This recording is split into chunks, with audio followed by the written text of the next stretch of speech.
That's a gay-ass podcast. What? That's a gay-ass podcast. What? A really, really, really gay podcast that we call That's a Gay-Ass Podcast. That's a gay-ass name for a gay-ass podcast. Welcome back to That's a Gay-Ass Podcast, the podcast that asks, whose fault is it that you're gay? It is me, Eric Williams, and this week's guest is Evan Mulrooney, which if you have not seen his videos, pause this. Pause this and go click on the first link in the description. I'll wait. Okay, you're back. Now you've seen how hot he is, how insane he is, hilarious, gorgeous, unwell he is. But you're probably asking yourself the question, is he fruity?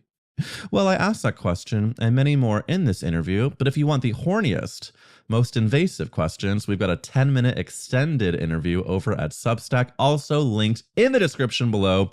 So please buckle up for this yummy ride. Evan Mulrooney is on That's a Gay-Ass Podcast, and you have a lot of explaining to do. Evan, are you ready for my girthy, tough questions? Oh my God, give me all the girth. I'm so dilated for you. I'm prepped. And I could tell that the stool you're sitting on is completely inside of your body, and for that, I'm grateful you did the preparation for That's a Gay-Ass Podcast.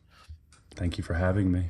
It is a gosh darn honor. In fact, Evan, we have a lot of listeners who are big fans of yours, and I want to get immediately into my gay journalism hat. Evan, you post a lot of gay-coded shit, but people want to know the truth. Are you on the LGBTQ spectrum? And if you are, what letter? What's the journey? Evan, give it to us straight. I wanted to do a bit, but I'm not going to. I am a queer. I identify as pansexual, and I'm having the time of my life. And I think about that all the time. Of like, especially I'm doing a Grindr collab. Of like, what kind? With the audacity of a straight guy to be like, yeah, I'll take money from Grindr. Yeah. No, that's why it's so funny. I actually wrote down a comment that someone did on your Grindr ad. Please. Someone commented, wait, I thought he was an ally. Turns out he's a really good ally. Which, I don't know if the implication is that you are just so accepting of gay people that you're a straight guy doing a Grindr ad. But no, you have fucked with the D is what you're saying. Oh my God, so many. And I hope it becomes that. I hope it becomes so muddied in terms of allyship that it's like, does it matter? I don't know. I don't care. I'm not saying that identity isn't important and it's not important to project out and be authentically who you are. But like, boy, wouldn't that be a dream? And that's kind of the goal of all this of like, I'm trying to get to the straights and say, hey guys, it's all right. For a long time, before I really found that I really resonated with pansexual, I just identified as queer, and I said to be a queer man is just to be an honest man, and to say, I wonder what that's like, and then trying it and going, oh, cool, I very, very much like that. I do think though that you're weaponizing in the most positive way your ability to straddle all the lines, and I do mean straddle, because if there are people who think you're straight but you're showing that it's okay to be silly and maybe show your perky ass and hairy tits and not take yourself so seriously, I feel like straight men have been told, if you act anything other than a fucking straight dude, then you're less of a man. And you're saying, actually, I'm more of a man because I love dick. But can we define pansexual for any listeners who want to know, or how does Evan define pansexual? Does that mean you're just like dating and fucking anything that feels good to you, or is there a better way of describing that? Yeah, and it's all things. I say, come here, you thing. It's just objectifying everything. Pansexual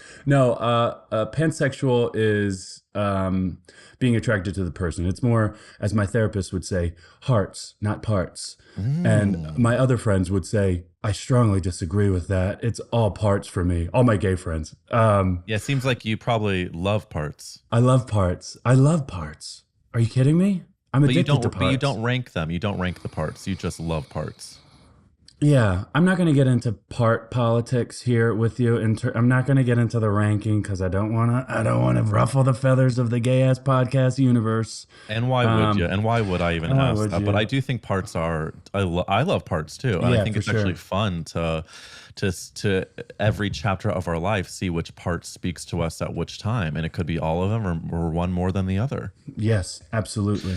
Well, that being said, then we want to get into your herstory because in many of your videos, you either show a dump truck ass shaking, you do a full split. So I want to know, how did Evan become the Mulrooney he is today? Whose Wow. fault is it that you're pan? Who do we Oh my blame, God. babe? We have so much from pop culture, from familiar, from art, and that gosh darn Barbara Streisand. Damn it to hell, that fucking bitch. You're at it again. No, honestly, I've thought about this question since I've been asked to be on the podcast, and there really is so much, and I'm so grateful, and I often get emotional thinking about it. I'll get into the emotional side of it, but my father is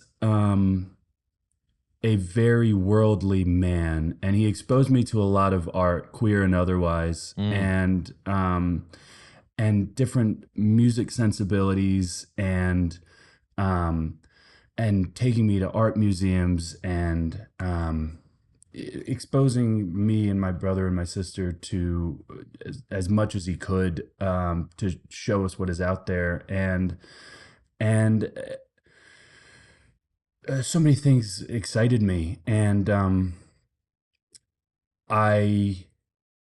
if there was a movie I could point to that I would say there's two like pop culture things that I think I can really point to. One, and I don't know which one came first, but I saw the movie Party Monster. Do you know that one? I haven't seen it, but I've seen the VHS. Sure. With Seth Green and Macaulay Culkin. And it is this like, I rewatched it recently because I was like, this is such a big part of my Oh my God, origin wait. It's story. also Chloe Sevigny. It's Yeah, Wilmer Valderrama, Natasha Lyonne, Natasha Wilson Lyonne. Cruz, Dylan McDermott, Marilyn Manson. Yeah, it's Marilyn Manson plays a wild part in it. That's all I'll say about that. And Natasha Lyonne plays like a small part. It feels like a bit part. And I remember watching that and feeling so enamored by it, and so like also at the same time being like, I shouldn't like this, but I love it. You know, I'm from Wilmington, Delaware, born and bred, and I was late in life coming out, and I felt I guess we'll get into this with the football stuff, but and I'll just say like like I said, it just felt like, why am I so attracted to this? And that was, no, I'd seen clips of RuPaul before at the VMAs. That's a clip that stands out in my mind when she comes out and she goes, Shantae, and she's, oh my God, it's that was a big one. But yeah, seeing Party Monster was like world shaking, and understanding what ketamine was at an early age, and going, You're giving us so many Easter eggs though, because I am going to ask about the RuPaul of it all. I am going to ask about the football of it all, but Sure. I want to dive into why it felt so like I should not be liking this, but I am, because Party Monster, from what I'm reading, is Macaulay Culkin, it says, is the drug-addled king of the club kids. So it's basically, I guess, in the sort of era of the club kids. And the fact that Macaulay Culkin, I think, going from Home Alone to this is very interesting, because it's clearly him shedding the like kid actor sort of infantilizing himself. But it's like, it says it was Macaulay Culkin's first film in 9 years since he did Richie Rich. So and that's what it was. And I thought, this isn't right. Yeah. That boy should be in a home by himself. abandoned, not around all these gays. so Not doing all the. No, I'm kidding. you That's try- not why. Well, what's the like the Delaware of it all? Because were you feeling like, were you identifying with the kids in this movie that were like either doing the wrong thing or being different? Like, did you feel a bit outsidery growing up?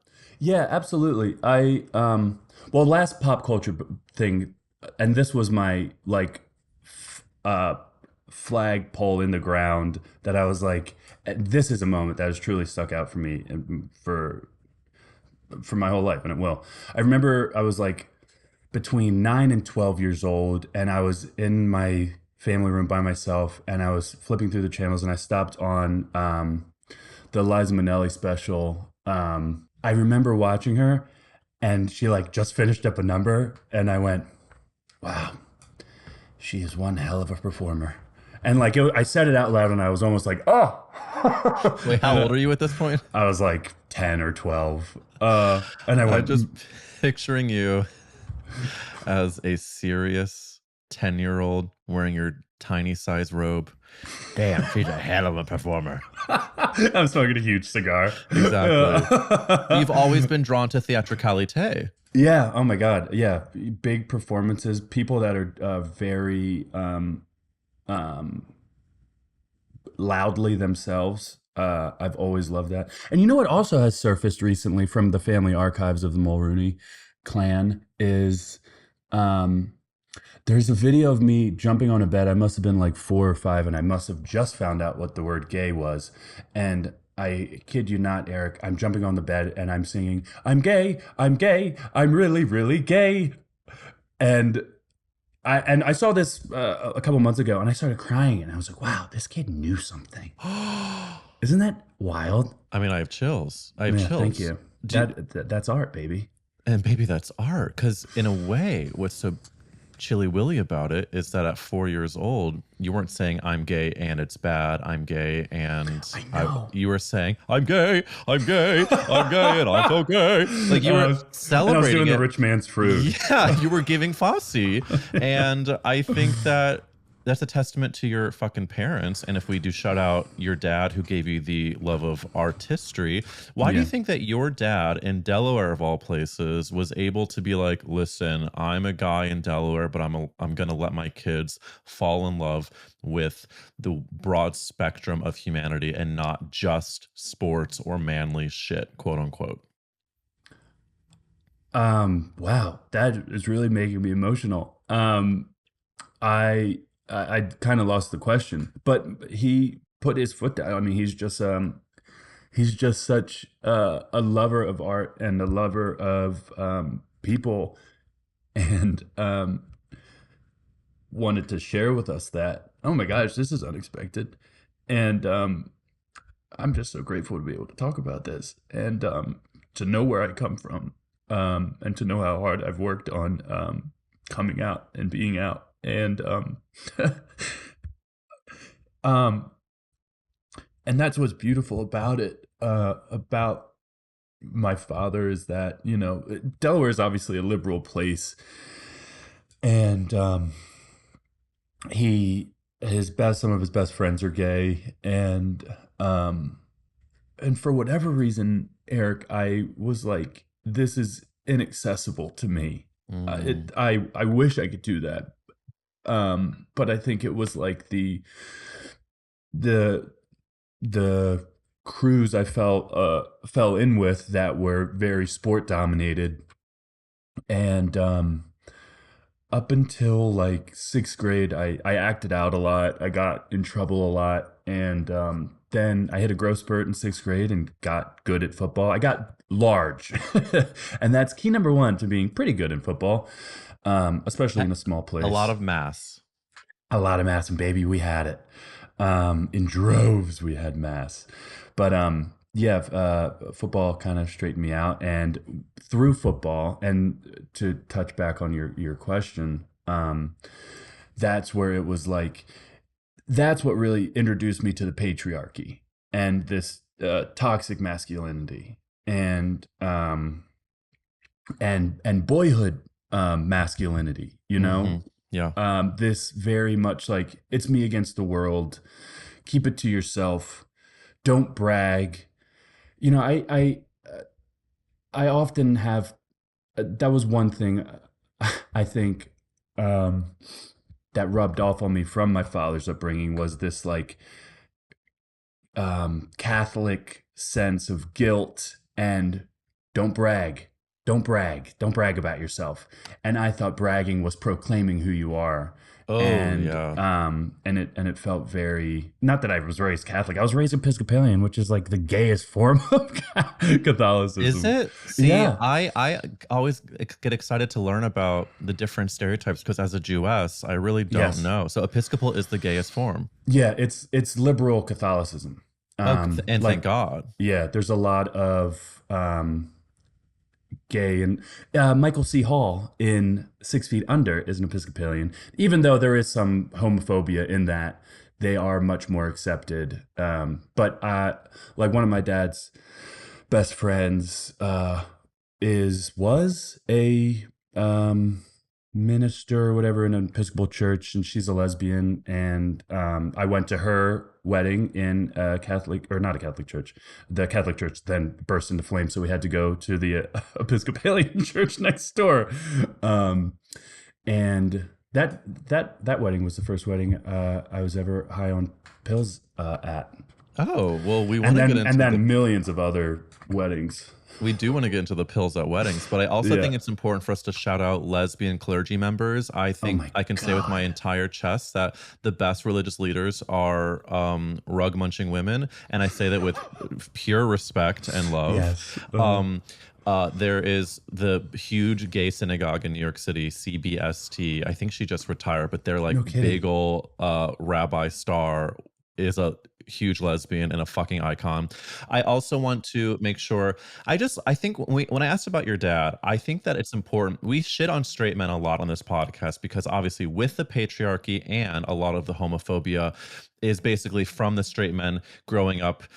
When I was growing up, most of my torture was done by straight men. And so we shit on them a lot Absolutely. for very good reason. And when we hear about a good one, we need to make sure to shed light because there are great straight men in the world. While it is a minority, your dad is one of them. And I want to thank him from the bottom of my gay ass heart for creating Evan and your brother and your sister It's so and kind. giving you the stage to step center and say, I'm gay, I'm gay, I'm gay, I'm really gay.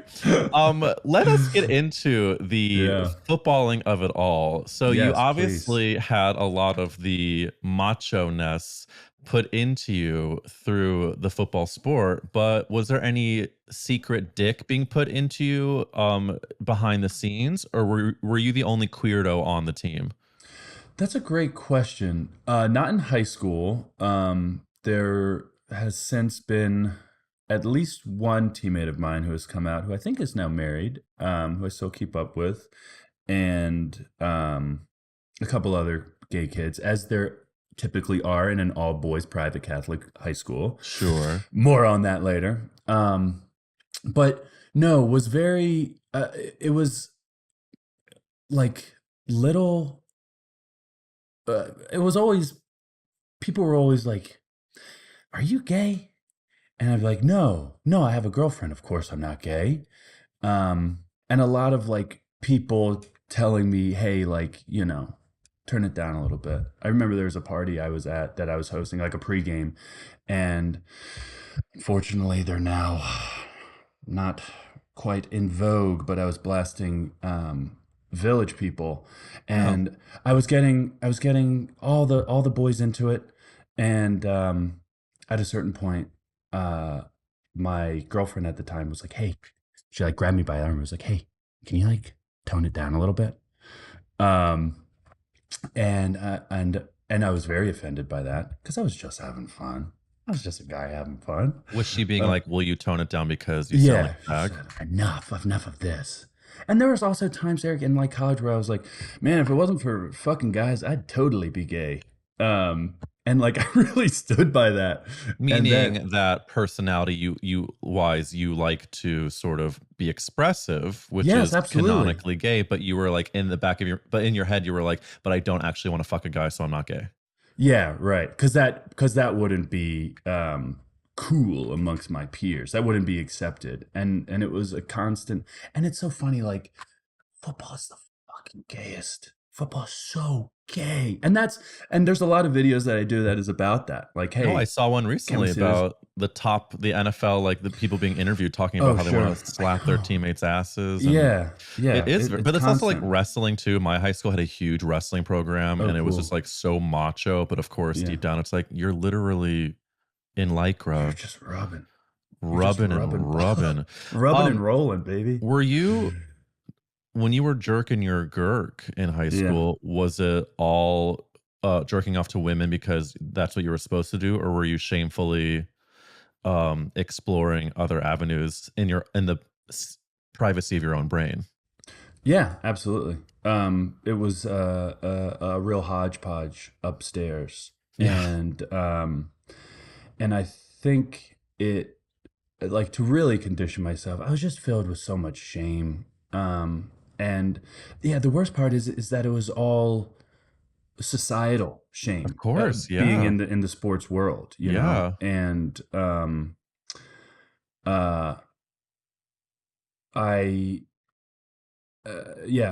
so I kind of stopped myself from like really enjoying that. So it's been unfortunately to say, a lot of deprogramming of that, and alongside of the deprogram of the patriarchy, the patriarchal views we share. I just had this conversation. I always bring up therapy because it's truly the only thing that keeps me alive.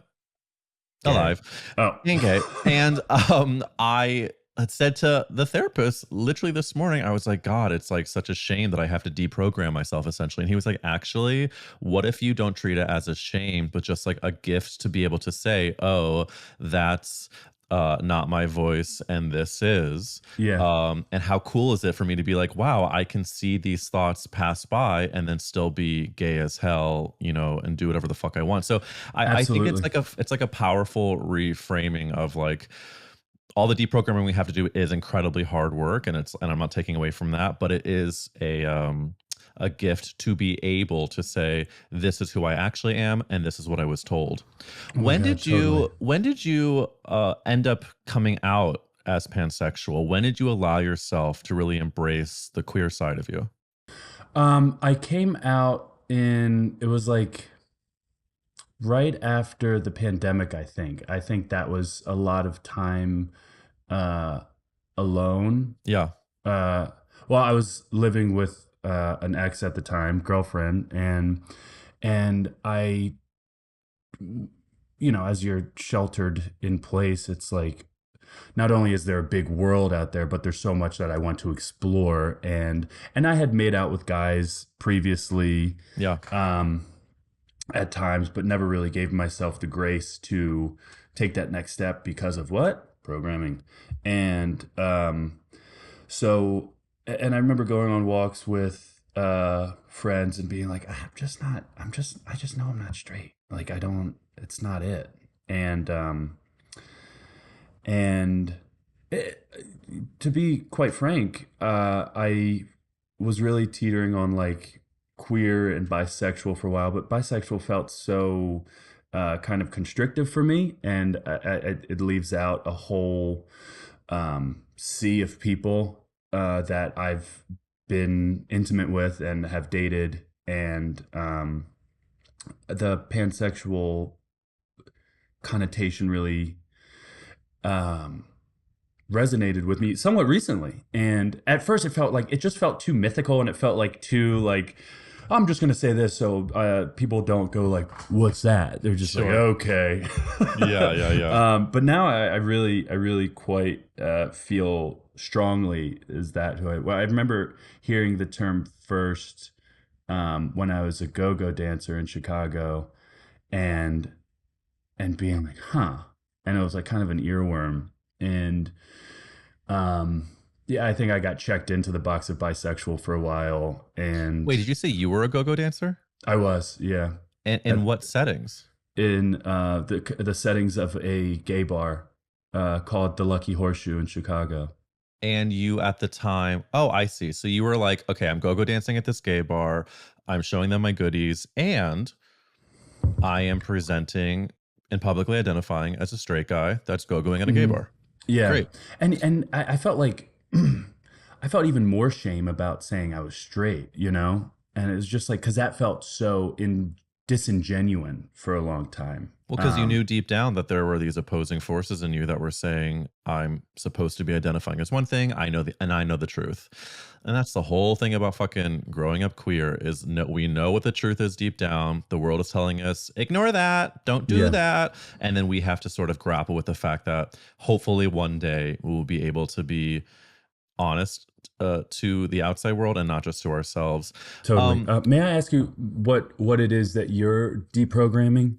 Like what are some big things? And sorry to the universe out there who may have heard this previously, but Rune Dog wants a taste. Rune Dog and open wide, baby, because my deprogramming is that similar to you, I was told that getting any attention at all was real fucked up. And I was told that not only being like, hey, is bad, but also like being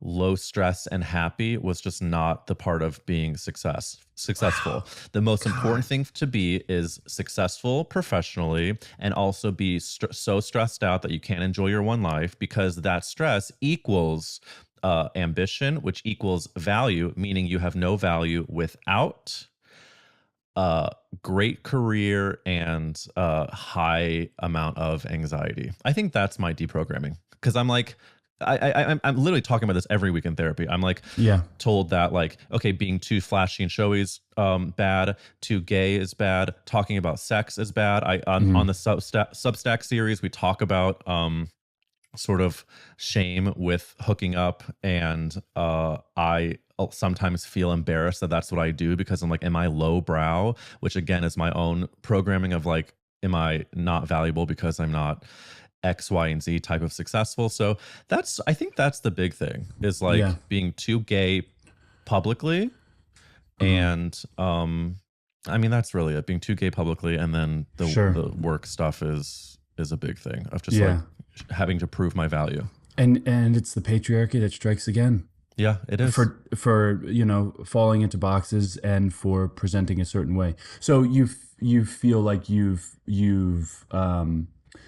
what's the word? Like not limited. You subdued yourself in being as gay as you want to be. That's a good question, because not only did I subdue, what I've been working through is taking away the subduing and being really, really myself. Great. So that's been a huge win. But the thing that I've constantly continuing to work through is not feeling pangs of panic inside. Like I look at your videos that you post, for example, and I'm like, he's being so effortlessly himself. Like people comment, I think I wrote one down. People were like, were you high when you wrote this? There's, you know, people seeing like your intrusive thoughts coming out. Like all I want to do is to be able to put shit out there that feels like my intrusive thoughts. It feels like my authentic shit that I'm not overthinking, but I'm deep down my thoughts are moving a mile a minute, and I'm constantly overthinking how I'm projecting myself, and I'm in a very, very, very new chapter of like, oh my God, not only do I know everything is going to be okay, but I also know that it is okay to like be exactly what I am, like put out shit and not worry that if a video doesn't do well, then who gives a fuck, because it's not a comment on my value. So like that's what I want. And in fact, if I may ask you about your videos, you have so many out of pocket, beautiful, insane things. In fact, there's a video that you talk about, like, you know, there's a corn farmer. Are you for him or against him? And you say you're all foreskin. And then you have a whole monologue about your foreskin. Because I'm a creative and also a fan of yours, can I just ask like your creative process for creating a video like that? Are you writing these out under the influence of pills? Are you improvising most of it and then feeling what hits and then doing a take where it's just the best parts. What are you doing, Evan Mulrooney, to make these videos so seemingly stream of consciousness? Well, first off, Eric Williams, I want to say that when you do put those things out, and when you do let the intrusive thoughts win, and when you do say fuck it, proverbially, you're still going to have those thoughts. I still have those thoughts with, I posted one yesterday and maybe it didn't perform the way I wanted it to. And I'm like, am I losing it? Do I suck? Do people hate me? Yeah. And my rallying cry, my North Star is always, did it make me laugh? Is it going to make my friends and family laugh? Did I put something out that I stand by? And if those three are yes, then that's a win. And that's what you have to determine for yourself. And as such a effervescent, and you're so effortlessly yourself too. I'm having such a wonderful time speaking to you. And I feel like this is a kismet conversation that I really do not think that I know for a fact you cannot lose. And I look forward to seeing those things. Now, if you wouldn't mind, I would love to get back to myself. Jesus Christ. Enough about these me. Journalists. Jesus. Well, to answer the writing side of things, yes, I'm on a heavy cycle of barbiturates and benzos, and not to mention all the crazy juice I'm pumping through my ass. No, I'm not on. I'm not really drinking. You know what I'm doing right now? I'm on a caffeine cleanse. Talk about feeling like I'm going crazy. Oh yeah, Jesus. I need to get back on it to get some thoughts juiced up, but it really starts with it'll be like one thing. It'll truly be one line that I think of, like there's one so with the foreskin one, it was it's so fucking ridiculous to talk about these things. It's like, yes, my art. Yes, so with my foreskin one, yes. yeah. So that one I was really troubled because I have so That's much actually foreskin. about capitalism. Yeah, exactly. That's what I always joke about. It's like, oh, well, that one's it's actually about late stage capitalism. It's a comment on the Weimar Republic. Yeah. So that one's more of Reaganomics, but. It'll be like with the foreskin one. I thought, are you for him or against him? And I think I was probably just thinking about foreskin before that. And then wordplay is fun, but like also I think the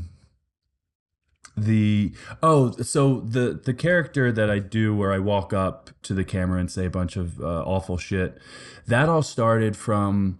The first video I posted of that was the Ash Wednesday video. Not the Ash Wednesday. Like I'm talking like this is fucking canon. There was a video I posted on Ash Wednesday, and the only idea I had about it was that a guy who thinks Ash Wednesday is bumping lines of ash,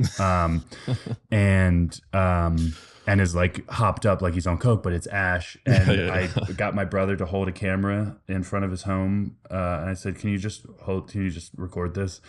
And I got in his fireplace and put ash all over my nose, and then walked up to the camera, and then pretty much improvised the rest. A lot of the time I like kind of fuck up in it, and I roll with it. Not to get me, don't get it. There are times where it will take a couple takes, but for the most part, in terms of improv and written, I would say like I'll write one line, and then I'll write a couple other lines, and then probably find a few while I'm in there. So maybe like 60 or 70 to 40-30 written versus improvised, but a lot of it is you get the seed of an idea, you then flesh it out a bit, and then allow yourself to run free, and then the magic is created. I think that makes a lot of sense, because you are really able to bridge the gap of great writing with like really silly improv. In fact, you have another video that you did during Pride Month, and you had some people that were commenting some really thirsty things. Cheyenne Jackson said, "I can smell this video," which I thought was kind of picturing you and Cheyenne in the same room was a fun thought experiment. Yeah. Murray Bartlett, one of the hottest men on the planet, Oh my commented a God. couple of emojis. Let's run with that idea. If you and Murray Bartlett are in the same room, Yeah. what happens? We take our shirts off and we have a push-up contest. Yeah. We laugh about how many push-ups we did together. We lost count a long time ago because we've been giggling and rolling on the floor, laughing as two lads do. And then we have a very serious conversation about late-stage capitalism and why the Australian economics are stronger, why the Australian dollar will be stronger than the American dollar in a couple months here. Wait, don't stop. I'm almost there. Keep going. And then our mustaches touch. And then we talk about our mustache routine. God, his mustache. It's truly my inspiration. He's such a kind guy. He's so I've cool. talked about him on the podcast a few times. There was another Substack episode with Matt Risch. He is a fellow actress, and he did Looking with Murray Bartlett. Oh my God, yeah. He was talking about how amazing Murray is, so I had to make sure to ask him about that. But you also did these videos with RuPaul. It would be against my religion to not ask about the BTS. It would be against Judaism. Yes. Against Judaism is the name of my next one-man show. Oh my God. I'm stealing it from you now. Yes, of course. I'm ghost. I need the BTS from the videos of RuPaul from the top. Evan, how did it happen? Boy, I don't know if I'm allowed to get into too much details about it. Oh, because there's maybe something down the line that we are not allowed to know about.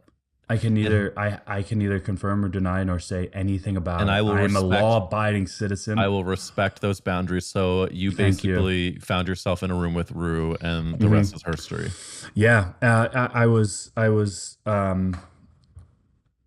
approached. It felt all very unreal. It felt very scammy at first. I got DM'd on TikTok, which I'm not very huge on TikTok. I'm not very big at all on TikTok. By someone who is a friend of RuPaul's, and then one thing leads to the next, and I'm hanging out with the absolute matriarch of it all, and I will say I was so, enamored for many, many reasons, but mostly impressed by just how enthusiastic RuPaul is about creating things. And he doesn't need to be making videos. He doesn't need to have an awesome Instagram. No. But he does, and it's so good. And it's this, talk about someone who has killed the judge in their head and has truly let it rip since, I don't know, 1985. Yeah. I'm sure some bumps along the way, but for the most part, just like has absolutely been like, yeah, I'm gonna do it like this. And it's like, and you know, the roots being in punk rock. And the through line has been exactly that. Like for RuPaul to bring me on to some podunk. Yeah, podunk. Delaware's not podunk. First off, honey. How dare you say that? Honey. But like, yeah, to say like, oh, I like this guy. Come on, let's do something. That's like as punk rock as it could be. Because I'm sure people would advise otherwise, but well, I think Ru probably. I know that Ru connected with you because of, again, your ability to put shit out that just feels so specific to you. Yeah, and I think that is what Ru has obviously done. And you're right that RuPaul has lived a life of creating, period. And I think that there are certain people that are put on this earth. I do think I am a part of this. I think there are people who, whether we want it or not, are people who need to fucking just like make shit, whether it's silly or deep or not. It's just like we have that illness of needing to create and tell stories and boop, boop, boop, ba, ba, ba, ba. And I think Ru hasn't allowed the world to tell him to not create because he doesn't fit. Absolutely. Period. And so I think that that's Mm-hmm. the exact theme that we're talking about, which is like saying, just fuck it, let's put it out there because it'll feel good to us. What do you feel then in this current state? Because you're obviously doing really cool things as a creator with these videos, but also Mazel Tov on being in the studio. You have a great scene with Seth Rogen. Oh, thank you. That is the show that won the most awards in the recent Emmys. You shoot Jason Schwartzman in Fargo, giving us Mob Guys. What are we manifesting creatively and professionally for you? Can you give us sort of like what we would like professionally to happen with you when it comes to mixing your creative stuff with your career? Yeah. It is. Just to think that a lot of this momentum has come from truly just like saying a bunch of stupid shit into an iPhone, and then and I gotta get a huge shout out to iPhone. I'm so excited for that company.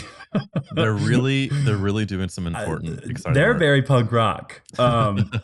I would say it's being in a place to create my own stuff. I love acting. I think that is always the goal first and foremost. Like that's another thing about this Instagram stuff and social media stuff is that all of it is just like a means to be a working actor. And I'm such a passionate dork for acting. I love it. I'm obsessed with it, and would love to be in a series regular in something where, I'm the gay football coach with the heart of gold or what have you. And then be able to get my bag and produce my own things with friends, with people whom I love and people whom I admire. I spent a lot of my adult life in Chicago, and that's where I came out, and that's where I found my people, my chosen family, and I think it's a sin that there isn't more done in Chicago. There are so many brilliant people coming out of there all the time. There's so many brilliant people there. Yeah. So many. Yeah, and I think it's a real crime against the entertainment that we're not letting people do stuff there or giving people the opportunity to do stuff there. And then also the artistic cultural epicenter that is Wilmington, Delaware. We gotta get Hollywood out there, They baby. say it's the third coast. It's the third coast, the third toxic coast, from a chemical standpoint, not Chemically speaking. Yeah, Are you a Los Angeles king these days? Yeah. Where are you at? I'm also Los Angeles. We'll talk deets soon. Oh, we will talk deets. So it's funny that you say all this because I too am an acting dork, and I literally started this podcast because I was unemployed during the pandemic. Good for you. I did not like being the, can I say stepchild? Is that mean against stepchildren? I just think that I was really I was really fucking tired of basically having zero ownership over my own fucking career. And I feel like actors historically are just like waiting for the audition, and then crossing their fingers they get the call back, and then crossing their fingers they book it, and then after they book it, crossing their fingers for the next audition. And I was like, oh, wait a minute, I am not getting as many of those auditions. And also I just know that there's a lot more energy I have to be put out elsewhere versus waiting. So all this to say, a lot of it is, in a weird way for me, it was a means to do more acting. And now that I've been really putting my whole pussy into this, I'm like, oh, maybe like I will continue to pursue acting, but also do more hosting shit and personality shit, because like, absolutely, the world is our oyster, and we are allowed to take the wins as they come and let that guide us. And I think that you are very much doing that as well. Good for you. Well, to that point, I admire the hell out of you for doing this and building it out the way you've done, brick by brick, as they say. And it really is such a beautiful thing too, because the through line of this conversation, it's, the choice to proclaim your free will, right? As an actor. And what's beautiful about art is that if we can harness that same fuck it attitude, that same bootstrap attitude, to our own identity, to ourselves, and like the choice to proclaim who we are, the choice to say enough of this deprogramming, which is so hard and such a bigger task than just saying like, no, I'm not going to listen to that. But it really, I mean, that's what is the difference maker, right? Is really proclaiming that and like taking up that space and being like, yeah, I'm part of this. Like, with your, we have similar deprogramming with identifying as pan. There's a lot of the times where it's like, oh, I'm not queer enough. And it's like, fuck that. Yes, I am. I'm at High Tops. I'm at Precinct. I ingest queer art daily, hourly. And it's like, of course I am this. Why would I limit myself from being who I am? And it is, sadly, for me, I don't know if this is you, because of fear of judgment, of course, and I'm sorry that I'm a feminist, but I really point fingers at the patriarchy, and I really am trying to, as Bimini Bamboo Lash would say, dismantle the patriarchy, smash the patriarchy, and that's what we're doing, and I applaud you for everything you're doing. And well, I'm a big fan. Thank you, and I feel the applause. You can applaud with You both live of for your the hands. applause. I appreciate that, Evan, and I do want to get us to the final podcast question before we flip over for a quick Substack moment. And Evan, the final gay ass podcast question is: if the world was ending, you could only save one character actress. Who would you save? Gary Oldman.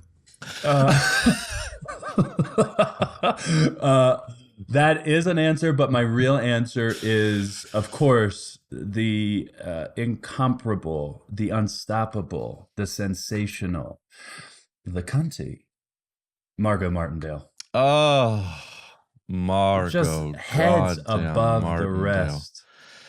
She really is. And I think that the second you said her name, I'm not joking, I had a vision of you being with her on set. Oh my God. I would kill Gary Oldman for that. That's how much. Sorry, I want Gary. that. He had it coming. You're out. Slow horses, wild good. Wild good. We're not going to unfortunately save you because Margot deserves to live. Will you do me a favor when you are on set with Margot? Will you tell her that you brought up her name on a gay ass podcast? Oh my God, that'll be the first thing I say to her. I won't even introduce myself first. Margot. Margot, I said your name. She is a the hell gorgeous away from me. answer, and every single one of your answers on this episode has, I'm not just buttering your biscuit, it has been such a fucking delight, and I just want to celebrate you living your queer truth, your delicious, hairy-chested truth, your denim-shorted, big booty realness. Evan, keep it up, and please tell these gorgeous listeners where to follow you, and if there's anything you would like to plug. Oh my God, we're plugging. I'm plugging myself with awesome toys daily. Yeah. I'm so smitten to be here, and I'm floored. You're a terrific interview. Thank you. And you have such a talent for this. Okay, again, can I plug myself? Jesus Christ, Eric. Plug. I'm on Instagram, RuneDog, spelled DAWG _ first of his name. It's a tough name to plug. It's such a mouthful. I'm at RuneDog _ first of his name on Instagram and TikTok. And a few more episodes of Only Murders in the Building is coming out. Yes. And I will be in a few of them, and I'm really excited for people to see it. And you know what else I want to plug? A friend's show of mine just came out on Netflix, Haunted Hotel.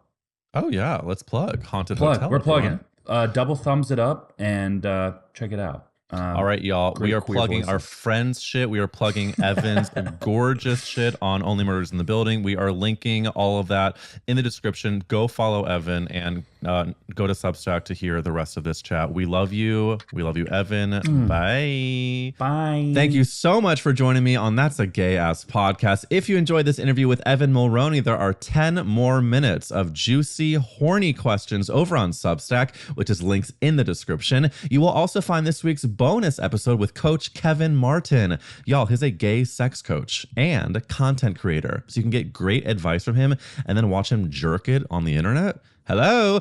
I asked many questions about that journey over at Substack, and you can also watch me go live with a chat tomorrow, Thursday, with Sean Galanos. He has a Substack called The Love Drive, an amazing Instagram. He's a straight hottie, and he's going to ask me all of his questions without fear of being canceled. No cancellation on that live. So yeah, there's a lot going on this week, and I'm, as always, so grateful that you are here. But please, do me one more favor and stay gay. Bye. You've been listening to That's a Gay Ass Podcast, hosted by me, Eric Williams. If you want to see and hear more, make sure you subscribe on Apple Podcasts, Spotify, YouTube, and follow the Instagram at Gay Ass Podcast.